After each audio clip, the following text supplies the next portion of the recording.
नमस्कार. मागच्या व्हिडिओमध्ये आपण रिडेव्हलपमेंटची पूर्वतयारी ते कॉर्पस फंड, भाडं आणि बँक गॅरंटी इथपर्यंतचे सेक्शन कव्हर केले.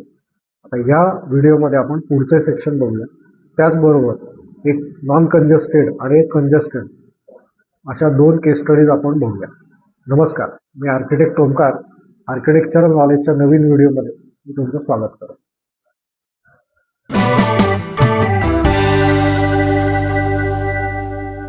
आता वळूया पुढच्या सेक्शनकडे, म्हणजे नव्या घराचे वाटप कसे होते. आता जेव्हा आपण रिडेव्हलप करतोय त्यावेळी बऱ्याच जणांना प्रश्न असतो की माझं नवीन घर कसं असेल, कुठल्या मजल्यावर असेल, आणि ते स्वाभाविक आहे. आणि त्याच्यामध्ये बरेचसे प्रश्न असतात आणि अपेक्षा असतात.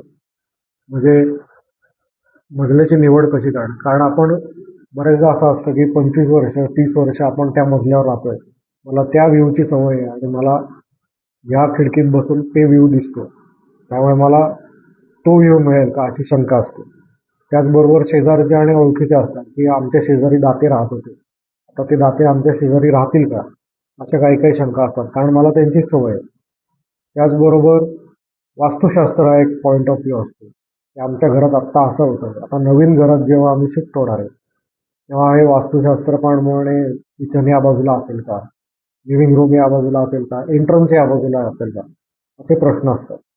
त्याचबरोबर काही काहींचे फ्लॅट रोड फेसिंग असतात, काही काहींचे फ्लॅट मागे बॅक फेसिंग असतात. मला तोच मिळेल का, पुढचा मिळेल का, वरचा मिळेल, या साईडचा मिळेल, असे प्रश्न असतात. त्यामुळे घराचं वाटप कसं होणार याच्याबद्दल बरीचशी शंका असते मेंबर्सच्या मनात. आता ह्या वाटपाच्या पण पद्धती आहेत. आता पहिली पद्धत कुठली आहे, तर जिथं आहे तिथे. म्हणजे काय, पहिल्या मजल्यावर ज्यांचा होता त्यांना पहिला मजला, दुसरा मजला असेल त्यांना दुसरा मजला, त्याप्रमाणे फ्लोअर. आणि मग जे वरचे असतील तर ते डेव्हलपर सेलला करतात. म्हणजे ज्यांचा ग्राउंड फ्लोअरला आहे त्यांना पार्किंगच्या वरचा पहिला आणि त्याप्रमाणे वरचा. आता याच्यामध्ये फायदा काय होतो की जे पहिल्या मजल्यावर 4 जण होते ते 4 जण नवीन बिल्डिंगमध्ये पहिल्या मजल्यावर आले आणि वरचे वरती गेले. पण याच्यात मर्यादा काय आहेत की समजा आता जुन्या बिल्डिंगमध्ये 4 फ्लॅट होते, नवीन बिल्डिंगमध्ये 6 फ्लॅट आले, वरचे ते 2 जण आहेत ते खालती आले, परत त्यांचं शिफ्ट झालं, वरचे ते 2 जण आहेत त्यांच्या समोर नवीन 2 जण आले. असा प्लॅनमध्ये चेंज झाल्यामुळं ही जी पद्धत आहे की ॲज इज व्हेरी बेसिस, तर त्याच्यामध्ये थोडासा इश्यू येऊ शकतो. आता ही एक पद्धत आहे की मूळ स्थानकानुसार वाटप. त्याच्यानंतर दुसरी पद्धत आहे की लॉटरी सिस्टीम. लॉटरी सिस्टीम म्हणजे काय की सरळ मेंबर्स जे आहेत ते चिठ्ठ्या करतात, एक ग्लास बाउल घेतात, त्याच्यामध्ये चिठ्ठ्या टाकतात आणि कुठला तरी एक मेंबर, लहान मुलं किंवा यांच्यामार्फत ती चिठ्ठी उचलली जाते आणि जी मिळेल तो फ्लॅट त्यांचा. आता ह्याच्यात कसं आहे की ती नशिबावर आहे, कुठला फ्लॅट मिळेल तुम्हाला माहीत नाही. मे बी रोड साईड मिळेल, मागचा मिळेल, किंवा कुठलाही मिळू शकतो, वरचा मिळेल, खालचा मिळेल. आता त्याच्यात बऱ्याचदा असं होतं की जे सिनियर सिटीजन लोक आहेत ते म्हणतात की आम्हाला फर्स्ट फ्लोअर चालणार आहे, सेकंड फ्लोअर चालणार आहे. म्हणजे नवीन जनरेशन असते त्यांना वाटतं की आपण एकदम टॉपमोस्ट फ्लोअरला जावं, पेंट हाऊस टाईप. त्यामुळे आता हे अल्टिमेटली म्युच्युअल कन्सेंट घेणं आणि म्युच्युअल अंडरस्टँडिंगवर ठरवणं हे कधीही फिजिबल असतं. पण खूप जास्त मेंबर्स असतील, मोठी सोसायटी असेल, तर मग हे लॉटरी सिस्टीम किंवा पहिली पद्धत किंवा दुसरी पद्धत याच्यातली एक कुठली तरी फायनल करून त्याप्रमाणेच करावं लागतं. पण याच्यातला सगळ्यात महत्त्वाचा मुद्दा आपण ॲज अ मानवतेच्या दृष्टीने थोडं लक्षात घेतलं पाहिजे. जर सिनियर सिटीजन असेल किंवा काही स्पेशली एबल्ड असेल तर त्यांना थोडंसं कन्सेशन देऊन किंवा त्यांच्या गरजा लक्षात घेऊन आपण त्यांना मदत करणं अपेक्षित आहे. किंवा आता कमर्शियल शॉप्स ज्यांचे आहेत, एक्झिस्टिंग आहेत, ज्यांचे 25-30 वर्ष शॉप आहे, त्यांना आपण असं म्हणू नाही शकत की बाबा तुम्ही मागच्या बाजूला जा. त्यांचं शॉप आहे तिथेच असणं आणि त्यांच्या जे बिझनेस आहे तो कसा चालू राहील याची काळजी घेणं हे पण सगळ्या मेंबर्सनी बघणं आवश्यक आहे. त्यामुळे हे मेंबर किंवा वाटप करताना याच्यातली कुठली पद्धत आपण वापरतोय आणि त्याच्यावर नुसार कोणावर अन्याय तर होत नाही ना, याची सगळ्याची जबाबदारी किंवा काळजी घेणं हे कमिटी मेंबर्स, आर्किटेक्ट, PMC याची सगळ्यांची जबाबदारी असते. आता वाटप जेव्हा आपण म्हणतो त्यावेळी सगळ्यात महत्त्वाचा मुद्दा असा आहे की एखाद्या मेंबरनी जर एक्स्ट्रा कार्पेट एरिया खरेदी केला असेल तर त्याचं कसं होणार. कारण जनरली प्लॅनिंग करताना असं होतं की जे सेम कार्पेट एरियाचे फ्लॅट आहे ते एका विंगमध्ये तयार होतं.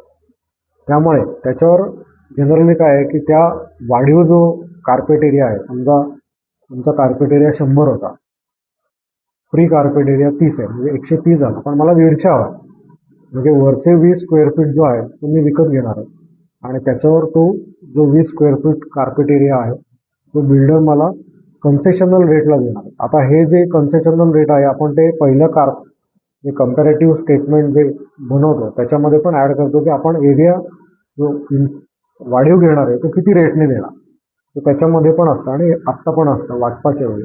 कारण ते वाटप करताना तो जो एरिया आहे त्याप्रमाणे जो त्या ज्या युनिटचा शेप आणि साईज आहे, ही जी विंग आहे त्या विंगमध्येच ते येणार आहे. त्यामुळे वाटप करताना ते पण एक लक्षात घेतलं पाहिजे की आपला जर एरिया ॲडिशनल एरिया आपण घेत असू तर त्याप्रमाणे ते लोकेशन चेंज होणार. आणि वाढीव जो एरिया आपण विकत घेतोय त्याच्यावरची स्टॅम्प ड्युटी त्या ओनरलाच भरायला लागणार.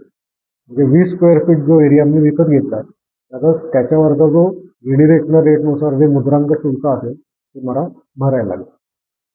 आता पुढचं महत्वाचं सेक्शन जे येतं ते म्हणजे विरोध करणाऱ्या मेंबर्सचं काय करायचं. आपल्या सोसायटीमध्ये असा एखाद दुसरा जण तरी असतो की जो असं म्हणतो की काही गरज नाही, मला जे आहे ते भास आहे आणि काही रिडेव्हलपमेंटची गरज नाही. तेव्हा एखादा माणूस असतो की तो तिथं राहतच नाही, त्याचे 2 फ्लॅट असतात, तो तिकडे राहत असतो, त्याला काही पडलेलं नसतं, तो म्हणतो मला रिडेव्हलपमेंट करायचं नाही, मी काय येणार नाही. अशा मेंबर्सचं काय करायचं, याची पण प्रोसिजर गव्हर्नमेंटने दिलेली आहे. आता आपण राहतो लोकशाहीमध्ये, त्यामुळे याचा सगळ्यात बेस आहे की बहुमताचा आधार. त्यामुळे रिडेव्हलपमेंट जेव्हा संमती होते त्यावेळी 51% जर मेंबर्स तयार असतील तर ऑटोमॅटिक तो रिडेव्हलपमेंटचा विचार चालू होतो. पण त्यामध्ये विरोध करणाऱ्यांची कारणं समजून घेणं हे सुद्धा महत्त्वाचं आहे. त्याच्यामध्ये संवादातून मार्ग निघत असेल तर सगळ्यात बेस्ट, नाही तर लिगलही ऑप्शन असतो. आता त्याच्यात एक एक आपण पॉईंट बघू. समुपदेशन आणि पारदर्शक चर्चा म्हणजे काय की जे मेंबर अडवून बसलेला असेल त्याच्याशी सरळ जाऊन बोलणे की बाबा तुझा काय इश्यू आहे, तुम्हाला काय प्रॉब्लेम आहे, आणि जर काही इश्यू असेल तर आपण ते संवादातून सोडूया. शंकांचं निरसन म्हणजे काय, किंवा नवीन बऱ्याच जणांना नुसतेच इश्यू असतात किंवा किती एरिया मिळणार आहे, काय मिळणार आहे, त्याच्यानंतर मला हाच फ्लोअर मिळेल का, तोच फ्लोअर मिळेल का. तर हे कमिटी मेंबर्स, आर्किटेक्ट किंवा PMC यांनी ह्या जर शंकांचं निरसन केलं तर याच्यातून बऱ्याचदा मार्ग निघू शकतो.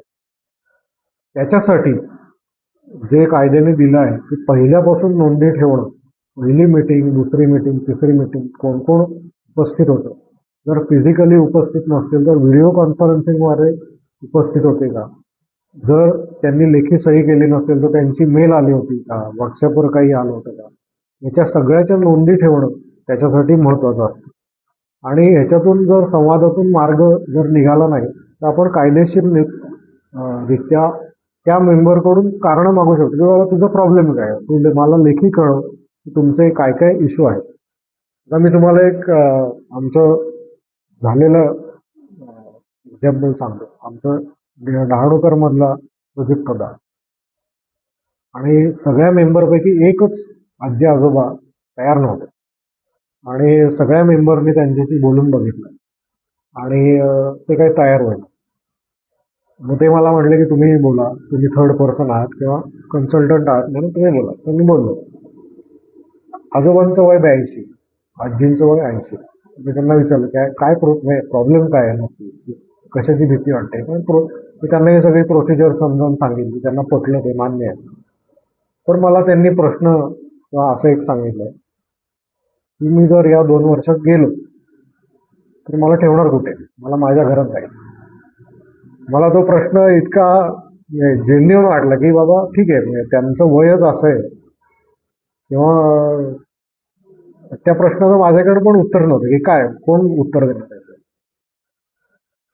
आणि मग त्याच्यानंतर मी त्यांना थोडं विश्वासात घेतलं की बाबा असं नाही होणार आहे, बाकीचे मेंबर्स सगळ्याबरोबर तुमच्याबरोबर आहेत आणि तुम्हाला वाटेल ती मदत करतील.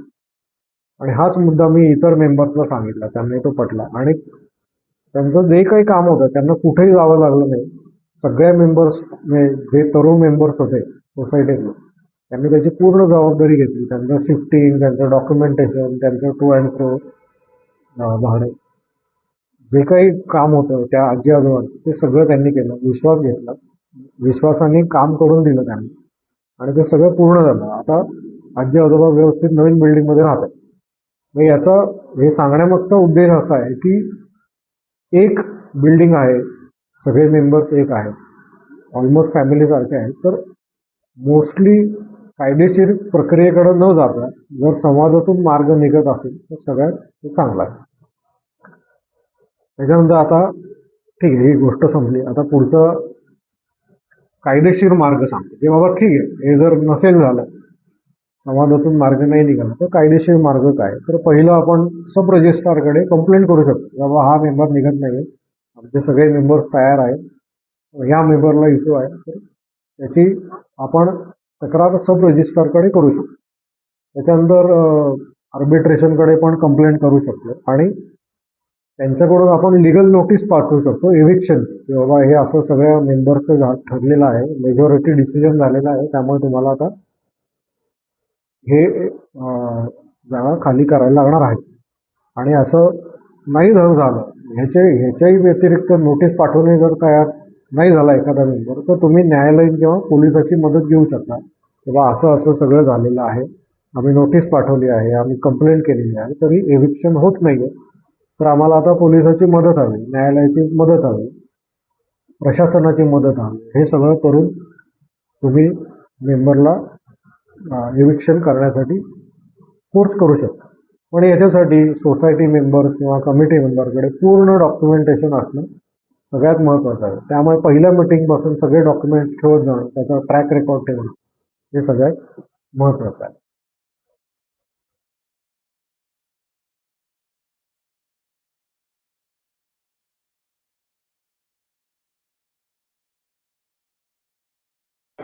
तर त्याच्यातले मुद्दे मी सांगतो. पहिलं तर बँक गॅरंटी येतो, त्याच्यानंतर कॉर्पस फंड. बँक गॅरंटी आणि कॉर्पस फंड याच्याबद्दल आपण ऑलरेडी डिस्कशन झालं आहे. त्याच्यानंतर मुदत येते की बाबा हा प्रोजेक्ट तुम्ही किती महिन्यामध्ये कंप्लीट करणार आहे. 18 महिने, 24 महिने, मोठा प्रोजेक्ट असेल तर 36 महिने, जे काही असेल तर ते त्या डेव्हलपमेंट ॲग्रीमेंटमध्ये लेखी लिहिणं हे महत्त्वाचं. त्याच्यानंतर पर्यायी भाडं, shifting charges, to and fro charges, हे सगळं त्या डेव्हलपमेंट ॲग्रीमेंटमध्ये असणं महत्त्वाचं आहे. त्याच्याबद्दल नो थर्ड पार्टी असेल, म्हणजे असं नाही व्हायला पाहिजे की आपण एका बिल्डरला दिलं आणि त्यांनी दुसऱ्या बिल्डरला ट्रान्सफर केलं, असं नाही व्हायला पाहिजे. त्यामुळे याची पण नोंदणी त्या ॲग्रीमेंटमध्ये असली पाहिजे. आणि जर असं करायचं असेल, समजा एखादा बिल्डर म्हटला की बाबा नाही जमत आहे, माझा मित्र करणार आहे, पण असं करताना त्या सोसायटीच्या 70% मेंबरची परमिशन घेऊन ही सगळी प्रोसिजर पूर्ण करणं हे या डेव्हलपमेंट ॲग्रीमेंटमध्ये असलं पाहिजे. त्याच्यानंतर डिफेक्ट्स लायबिलिटी पिरियड. आता रेराने दिलेल्या कायद्यानुसार 5 वर्षाचा डिफेक्ट्स, म्हणजे स्ट्रक्चरल डिफेक्ट्स, म्हणजे कॉलमला क्रॅक किंवा असे काही स्ट्रक्चरल इश्यूज झाले, त्याची लायबिलिटी ही पूर्ण डेव्हलपरकडे असते. त्याचबरोबर स्पेसिफिकेशन. आता स्पेसिफिकेशन मग जेव्हा मी म्हणतो तेव्हा जनरल असं असतं की जॅग्वार फिटिंग, हिनवेअर फिटिंग. आता जॅग्वारचा अख्खा कॅटलॉग जर बघितला तुम्ही, तर जॅग्वारची पूर्ण सिरीज आहे, आणि त्याच्यात बेसिकपासून एक्सपेन्सिव्ह असे सगळे रेंज असते. मग तुम्ही कुठलं स्पेसिफिकेशन त्याच्यामध्ये देणार आहे, कुठली टॅपची फिटिंग तुम्ही देणार आहे, हे पण त्याच्यात आलं तर चांगलं असतं. जनरली फक्त ब्रँड लिहून देतात, जॅग्वार ब्रँड, हिनवेअर ब्रँड, पण हिनवेअरमधली कुठली सिरीज.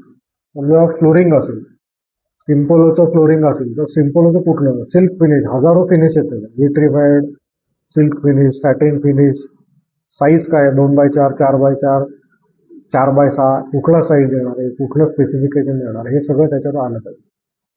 त्यामुळे स्पेसिफिकेशन तुम्ही कुठले देणार आहे, aluminium window, paint, flooring, electrical fitting, switches, fall ceiling, modular kitchen, हे सगळे स्पेसिफिकेशन आहे, कुठल्या ब्रँडचं देणार आहे, किती साईज देणार आहे, त्याचं सगळ्याचं उल्लेख हा या डेव्हलपमेंट ॲग्रीमेंटमध्ये असणं अपेक्षित आहे.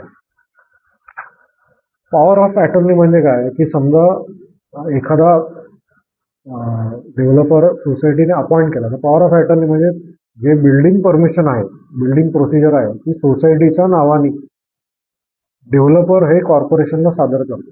त्यामुळे त्याच्याकडे पॉवर ऑफ अटर्नी महत्वाचं असतं, म्हणून पॉवर ऑफ अटर्नी करतात, DAP असं म्हणतात त्याला, development agreement power of attorney. त्याचबरोबर पुढचा एक करार येतो म्हणजे पर्सनल, म्हणजे प्रत्येक सभासदाने स्वतःच्या घराच्या नवीन घरासाठी केलेला कायदेशीर करार. आता त्याच्यामध्ये काय काय नोंदवलेलं असतं, त्याच्यामध्ये 6 गोष्टी नोंदवलेल्या असणं अपेक्षित आहे. पहिला म्हणजे RERA carpet area. RERA carpet area हे सगळ्यात महत्वाचं आहे. एकदम सुरुवातीला पासून जेव्हा आपण एरिया म्हणतो त्यावेळी रेरा कार्पेट एरिया हेच आपल्या डोक्यात असलं पाहिजे. आपण जेव्हा एखाद्या डेव्हलपरकडून प्रपोजल घेतो तेव्हा कॅल्क्युलेशन सुद्धा existing RERA carpet area to propose RERA carpet area.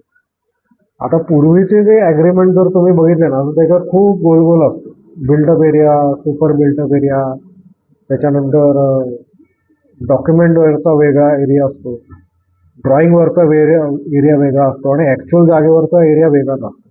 त्यामुळे सरळ जे एक्झिस्टिंग सँक्शन ड्रॉइंग आहे त्याच्यावरचा रेरा कार्पेट एरिया आणि प्रपोज जे आता मिळणार आहे आपल्याला त्याच्यावरचा रेरा कार्पेट एरिया हे नेहमी कम्पेअर करून बघणं कधीही चांगलं असतं.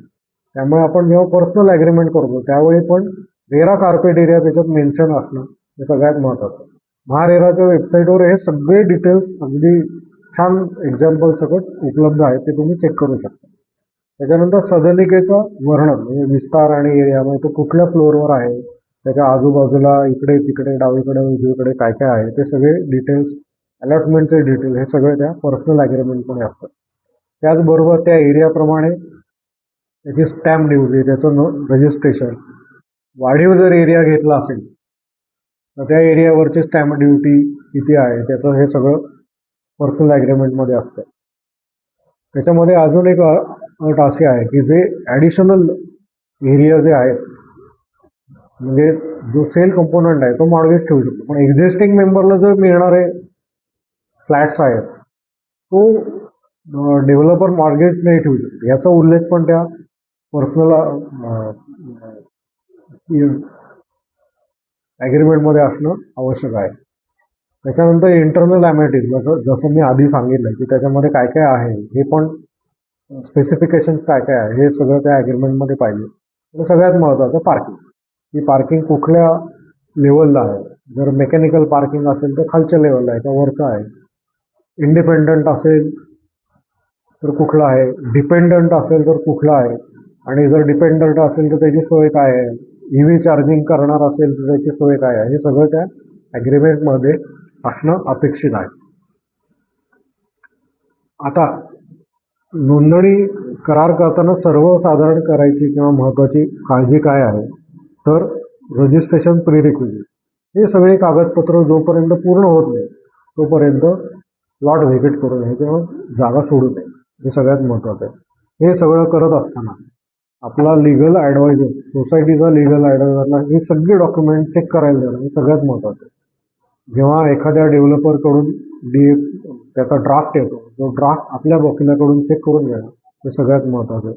आणि प्लॅन सँक्शन झाल्यानंतर किंवा हे ॲग्रीमेंट झाल्यानंतर रेरा रजिस्ट्रेशन झालं आहे का, त्याचा नंबर आला आहे का, आणि बिल्डर किंवा डेव्हलपर जाहिरात करायच्या आधी त्याच्याकडं तो रेरा रजिस्टर्ड नंबर आहे का हे चेक करणं सुद्धा खूप महत्त्वाचं आहे. आता पुढचा सेक्शन म्हणजे सेल्फ रिडेव्हलपमेंट. आपण आत्तापर्यंत जे बघत होतो ते डेव्हलपरकडून केला जाणारा रिडेव्हलपमेंट. आता हा सेक्शन जो आहे तो आहे सेल्फ रिडेव्हलपमेंट, म्हणजे आता हे आमच्या केसमधलं सांगतो, आता आम्हीच सेल्फ रिडेव्हलपमेंट करतो. आमच्या आजोबांचा प्लॉट आहे, मीच आर्किटेक्ट आणि आम्हीच डेव्हलप करणार आहे. तिथले जे फ्लॅट्स आहेत तिथे आम्हीच राहत होतो, काका आत्या असे 5 फ्लॅट होते. आता आम्ही ते सेल्फ रिडेव्हलप करणार, तिथे परत 5च फ्लॅट होणार, फक्त एरिया वाढणार, याला म्हणतात सेल्फ रिडेव्हलपमेंट.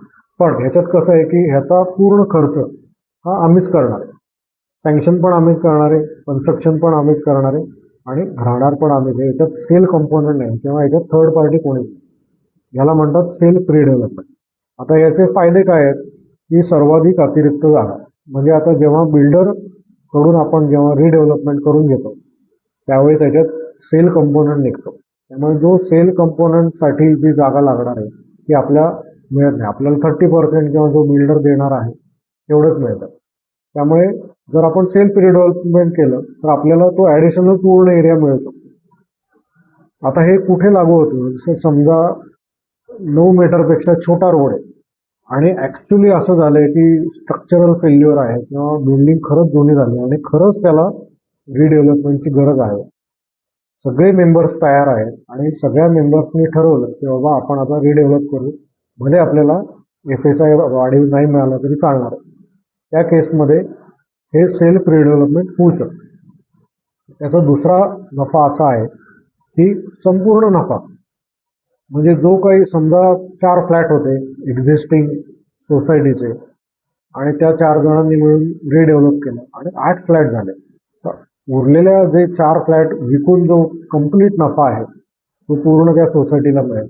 त्याचबरोबर तो जो सेल कंपोनंट आहे किंवा जी सेल व्हॅल्यू आहे ती सेल व्हॅल्यू ते फिक्स्ड ठेवून तो एक मोठा कॉर्पस पण तयार होऊन त्याच्यातून सगळा मेंटेनन्स बाकीचे खर्च सगळे निघू शकतात. त्याचबरोबर त्याचा अजून एक बेनिफिट आहे की बांधकामावर उत्तम नियंत्रण. म्हणजे ते जर स्वतःच रिडेव्हलपमेंट करू शकत असतील त्यांना पाहिजे ते बंगलोसारखं ते स्पेसिफिकेशन ठेवू शकतात. May be high end specification ठेवतील, ते त्यांच्या कंट्रोलमध्ये राहत. आणि वेळेची बचत आणि पारदर्शकता म्हणजे काय की त्यांचं स्पीड लिमिट ते ठरवू शकतात कारण त्यांचं फंडिंग त्यांच्या हातात आहे.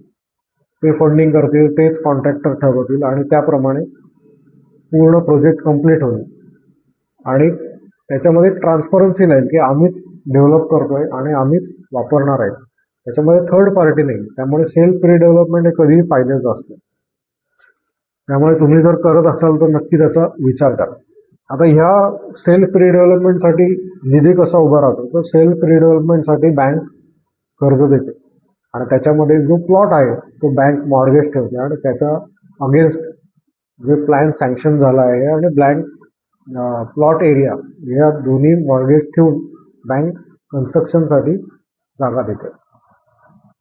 आणि त्याच्यामध्ये ट्राय पार्टी ॲग्रीमेंट होतं. म्हणजे आता प्लॉट ओनर आहेत, बँक आहे आणि एक कॉन्ट्रॅक्टर आहे. तर कॉन्ट्रॅक्टरच्या बरोबर सोसायटी ॲग्रीमेंट करते की बाबा हा आमचा कॉन्ट्रॅक्टर आहे, आम्हीच डेव्हलपर आहोत, आमचाच प्लॉट आहे आणि असं ट्राय पार्टी ॲग्रीमेंट होतं. आणि बँक एक एक्स्ट्रो अकाउंट चालू करते. म्हणजे त्या कॉन्ट्रॅक्टरचं अकाउंट असतं की कॉन्ट्रॅक्टर बँकेला रिक्वेस्ट पाठवतो की मला ह्या स्टेजसाठी पेमेंट हवा आहे आणि बँक जे लोन सँक्शन झालं आहे त्याच्यातली अमाऊंट डायरेक्ट त्या अकाउंटला जमा होतं. असं ते पूर्ण सर्कल चालतं आणि सक्सेसफुली भरपूर सेल्फ रिडेव्हलपमेंटचे प्रोजेक्ट चांगल्या पद्धतीने एक्झिक्यूट झालेले आहेत. आता याच्यामध्ये रिस्क काय काय आहे किंवा आव्हानं काय काय आहे? तर 100% एकजूट आणि पारदर्शक. म्हणजे ह्याच्यामध्ये जे मेंबर्स आहेत ते सगळे एकत्र असणं खूप महत्त्वाचं आहे. समजा 8 मेंबर्स असतील, 10 मेंबर्स असतील, त्यांनी एकत्र येऊन सेल्फ रिडेव्हलपमेंट करणं हे पूर्ण 10 जणांच्या फायद्याचं. पण हे 10 जण एकत्र असणं हे सगळ्यात महत्त्वाचं आहे. दुसरा सगळ्यात महत्त्वाचा मुद्दा वेळ आणि परिश्रम. जेव्हा आपण सेल्फ रिडेव्हलपमेंट करतो त्यावेळी सगळी कामं ही आपल्याला करायला लागतात. भले ते शिफ्टिंग असेल, ना आपल्याला काही कॉर्पस पण मिळणार आहे, ना आपल्याला टू अँड फ्रो चार्जेस मिळणार आहे, ना भाडं मिळणार आहे, काही. त्यामुळे हा इनिशियल जे खर्च आहे तो सगळं आपल्याला करायचा आहे. Plus additional is efforts. Efforts म्हणजे काय?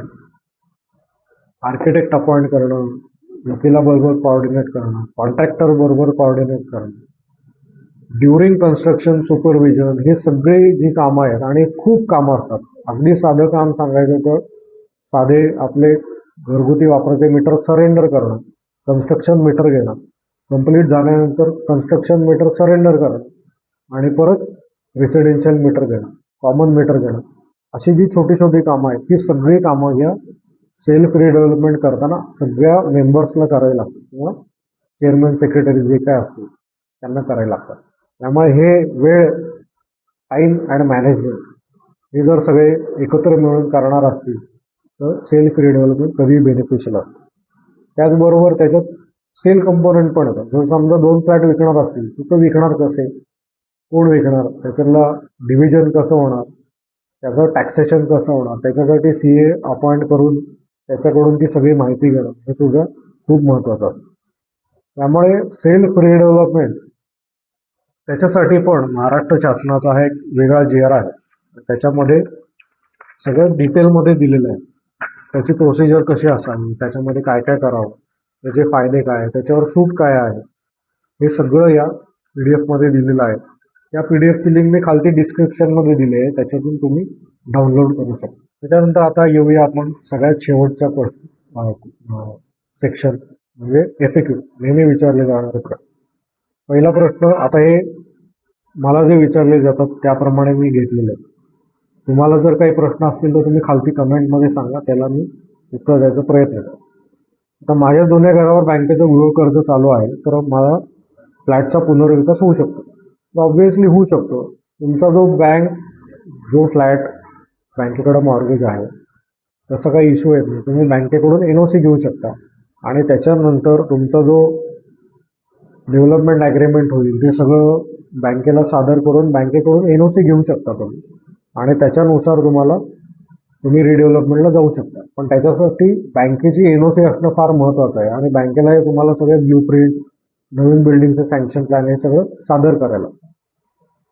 त्याच्यानंतर दुसरा प्रश्न आहे, नवीन सदनिका मिळताना तिचे मुद्रांक शुल्क आणि नोंदणी कोणी खर्च करायचा असतो? तर हे सगळं महसूल खात्याच्या नियमानुसार किंवा त्या PDF मध्ये दिलेलं आहे डिटेल्समध्ये. तर जो ॲडिशनल FSI कार्पेट एरिया मिळणार आहे त्याचा खर्च तर डेव्हलपर करणार आहे, पण ॲडिशनल जो मागच्या डिस्कशनमध्ये जसं घेतलं होतं की 20 स्क्वेअर फूट जर मी ॲडिशनल घेतलं त्याचा मात्र स्टॅम्प ड्युटी हे त्या इंडिव्हिज्युअल युजरला भरायला. त्याच्यानंतर तिसरा प्रश्न, पर्यायी जागेसाठी विकासकाकडून दर महिन्याला मिळणारे भाडे आणि कॉर्पस फंड यावर मला इन्कम टॅक्स भरायला लागेल का? तर त्याचं उत्तर आहे नाही. घर पाडल्यामुळे पर्यायी जागेत राहण्यासाठी अल्टरनेटिव्ह अकोमोडेशन डेव्हलपरकडून मिळते. त्याच्यावर इन्कम टॅक्स ट्रिब्युनलनुसार त्याच्यावर कुठलाही इन्कम टॅक्स भरायला लागत नाही. त्यामुळे तो इन्कम टॅक्स आपल्याला लागू होत नाही. मात्र कॉर्पस फंड हा कॅपिटल रिसिप्ट मानला जात असल्यामुळे आणि तो मूळ स्वरूपात करमुक्त असतो, पण तो जर बँकेत ठेवला आणि त्याच्यावर इंटरेस्ट आला तर त्याच्यावर मात्र तुम्हाला टॅक्स भरायला लागू शकतो.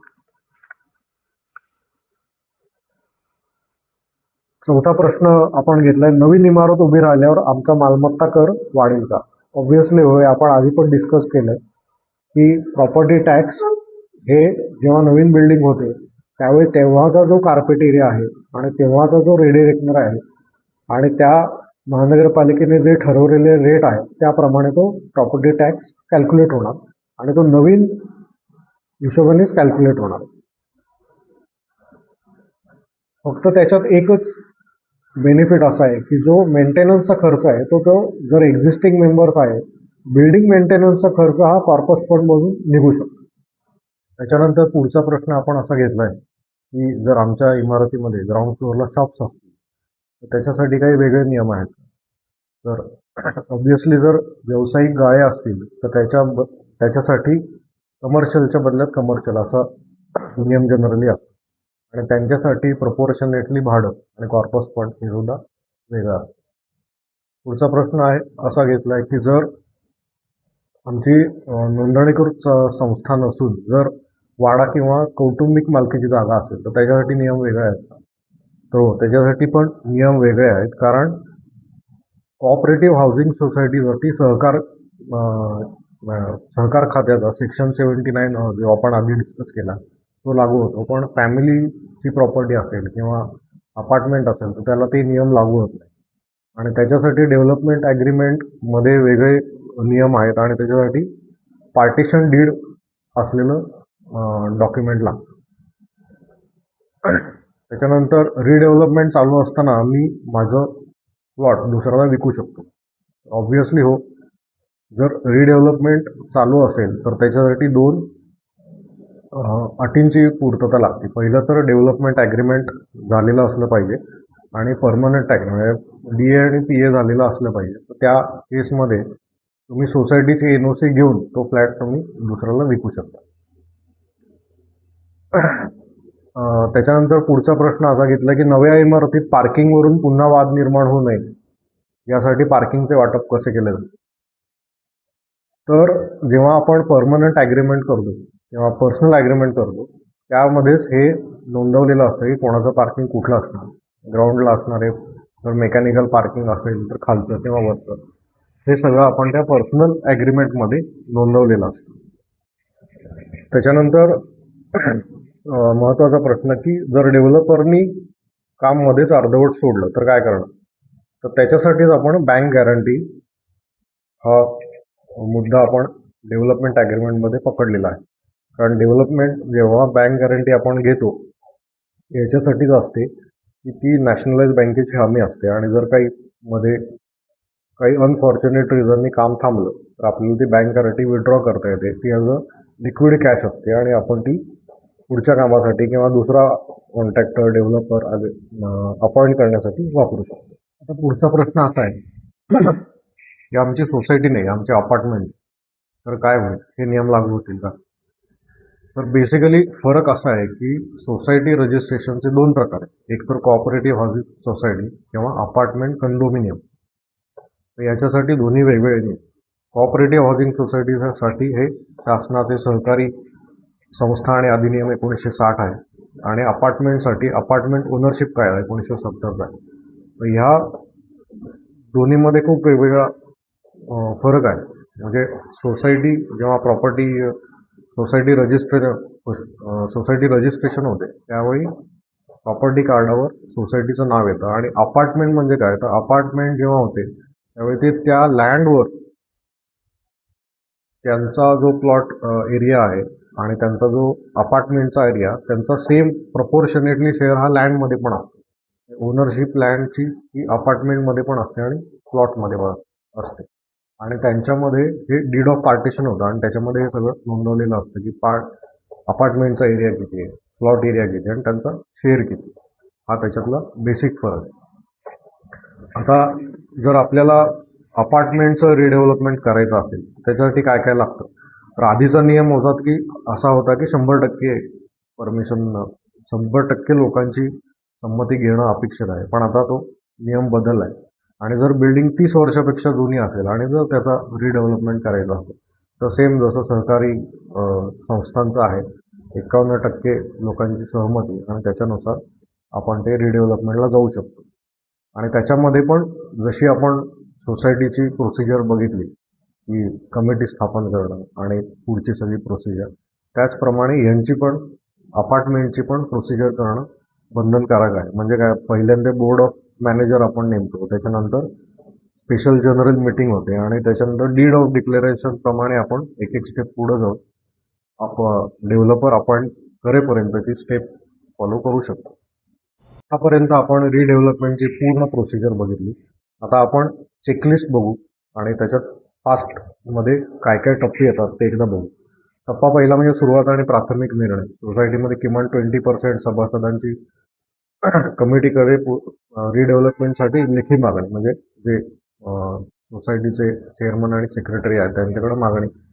त्याच्यानंतर कमिटी साठी विशेष सभा बोलवली जाते. त्याच्यानंतर SDM मध्ये पुनर्विकासासाठी प्राथमिक ठराव 51% मतांनी मंजूर केला जातो आणि त्याच्यानंतर पुनर्विकास ही कमिटी स्थापन होते. दुसरा टप्पा म्हणजे आर्किटेक्ट आणि ॲडव्होकेटची नियुक्ती. त्याच्यानंतर आर्किटेक्टकडून जागेचं सर्वे केलं जातं, डॉक्युमेंट चेक केले जातात आणि त्याच्यानंतर आर्किटेक्ट फिजिबिलिटी रिपोर्ट देतो. फिजिबिलिटी रिपोर्ट हा SDM मध्ये लोकांसमोर सादर केला जातो. त्याच्यानंतर तिसरा टप्पा येतो की आर्किटेक्ट टेंडर डॉक्युमेंट तयार करतात. टेंडर डॉक्युमेंट दिल्यानंतर पेपर नोटीस येते. पेपर नोटीस आल्यानंतर कंपॅरिझन चार्ट आर्किटेक्ट तयार करतात. कंपॅरिझन चार्ट तयार झाल्यानंतर एखादे जर शॉर्टलिस्ट झाले असतील तर त्याच्यातलं जे 3 डेव्हलपर आहेत त्यांचं सब रजिस्ट्रारसमोर व्हिडिओ कॉन्फरन्सिंगमध्ये प्रेझेंटेशन होतं आणि त्याच्यामध्ये जो बिल्डर किंवा डेव्हलपर फायनल त्याला आपण लेटर ऑफ इंटेंट देतो. त्याच्यानंतर टीए आणि पीए होतं, म्हणजे पॉवर ऑफ अटर्नी दिलं की डेव्हलपर जो आहे तो बिल्डिंग परमिशनसाठी जाऊ शकतो. बिल्डिंग परमिशन झाल्यानंतर इंडिव्हिज्युअल ॲग्रीमेंट होतं. इंडिव्हिज्युअल ॲग्रीमेंट नंतर जेव्हा प्लॅन सँक्शन होतो त्याच्यानंतर ब्रोकरेज आणि टू अँड फ्रो चार्जेस जे आहेत, रेंट आहे, ते ट्रान्सफर केलं जातं आणि डिमॉलिशनसाठी हँडओव्हर केलं जातं आणि त्याच्यानंतर मग डिमॉलिशन प्रोसिजर चालू होते. हे आहेत बेसिक टप्पे आपण आत्तापर्यंत जे कव्हर केले. आता पुढचा टप्पा येतो तो प्रत्यक्ष बांधकाम आणि ताबा. प्रत्यक्ष बांधकाम चालू असताना सोसायटीने जे आर्किटेक्ट अपॉइंट केले ते त्याच्यावर कोऑर्डिनेशनचं काम करतात आणि जे आपल्या डेव्हलपमेंट ॲग्रीमेंटमध्ये आहे तेच प्लॅनवर आलं आहे की नाही, जे प्लॅनवर आहे तेच कन्स्ट्रक्शन होतं आहे की नाही आणि जे सँक्शन प्लॅनमधले डायमेन्शन आहेत तेच जागेवर होत आहेत की नाही याचा कोऑर्डिनेशन ते आर्किटेक्ट करतात. आणि सोसायटीची पण जबाबदारी असते की ते आर्किटेक्ट मार्फत चेक करून घेणं की बाबा आपल्या ॲग्रीमेंटमध्ये प्लॅनवर आणि जागेवर हे जे काही चालू आहे ते सगळं सेमच आहे ना, की त्याच्यात काही फरक आहे. त्याचप्रमाणे आपण जेव्हा आपल्याला आता समजा बिल्डिंग कंप्लीट होत आली आणि आपल्याला इंटिरियर करायचं असतं, आपण इंटिरियरसाठी डेव्हलपरला रिक्वेस्ट करू शकतो की आम्हाला इंटिरियर काम चालू करायचं असेल तर भोगवटा पत्र मिळाल्यानंतर आपण त्याचा ताबा घेऊ शकतो आणि इंटिरियरचं काम चालू करू शकतो. आता हे सगळं चेक करत असताना काय काय बघणं अपेक्षित आहे, तर प्लॅनवर जे डायमेन्शन दाखवले आहेत, समजा 3.05 म्हणजे 10 फूट अंतर असेल तर जागेवरती 10 फूट आहे का हे पण बघणं मेंबरचं काम आहे.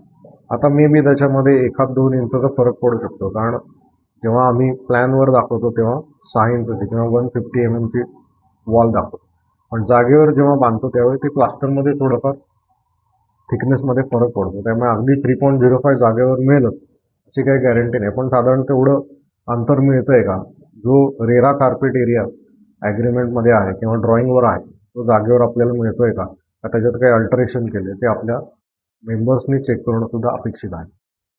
हे सगळं झाल्यानंतर ऑक्युपन्सी सर्टिफिकेट मिळाल्यानंतर जेव्हा बिल्डिंग हँडओव्हर होते त्याच्यानंतर प्रॉपर्टी टॅक्सवर आपलं नाव नोंदवून घेणं हे एक महत्त्वाचा टप्पा असतो. त्याच्यानंतर नवीन मीटर घेणे, सोलर पॅनल, पार्किंग आहे, इतर काही ॲम्युनिटीज ज्या डेव्हलपरने कमिट केल्या असतील त्या झाल्यात का नाही हे चेक करून घेणं हे पण एक महत्त्वाचं काम आहे.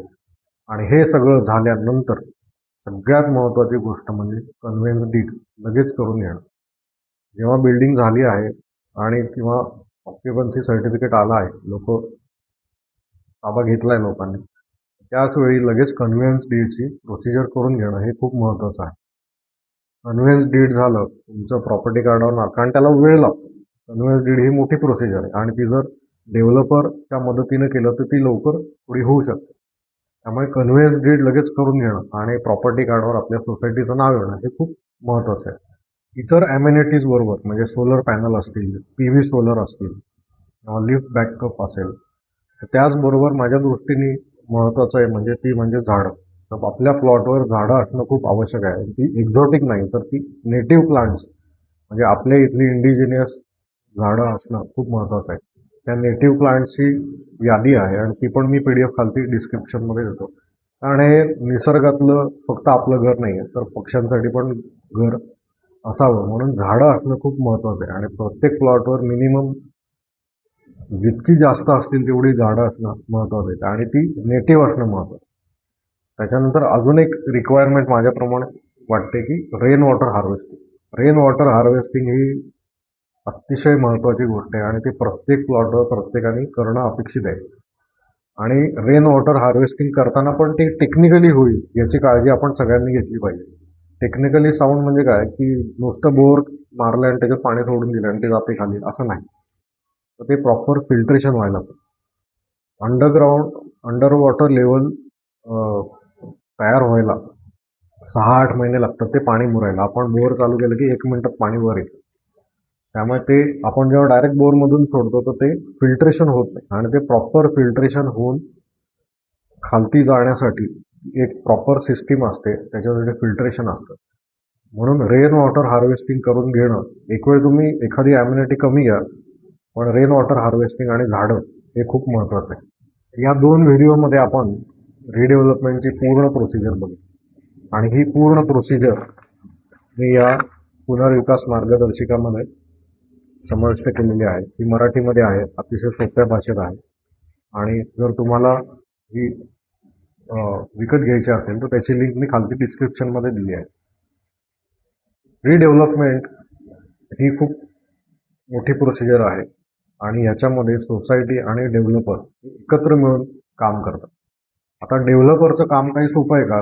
तर नाही. डेव्हलपरचं काम पण खूप अवघड आहे. त्यांना एका बाजूला सोसायटीला सांभाळायचं आहे, एका बाजूला बिल्डिंग परमिशन घ्यायची आहे, एका बाजूला फायनान्स आहे, एका बाजूला ॲक्च्युअल कन्स्ट्रक्शन आहे, एका बाजूला सेल्स आहे. असे मल्टिपल फ्रंट्सला डेव्हलपरला लढायला लागतं. त्यामुळे दोघांनी मिळून सामंजस्याने जेवढं काम आपण करू शकतो तेवढं करणं जास्त चांगलं असतं. कारण डेव्हलपरला ऑन साईट काम पण करायचं आहे, सोसायटीला पण हँडल करायचं आहे आणि डेव्हलपर खूप अवघड आहे असं सगळ्या एक टोटल फ्रंटवर काम करणं.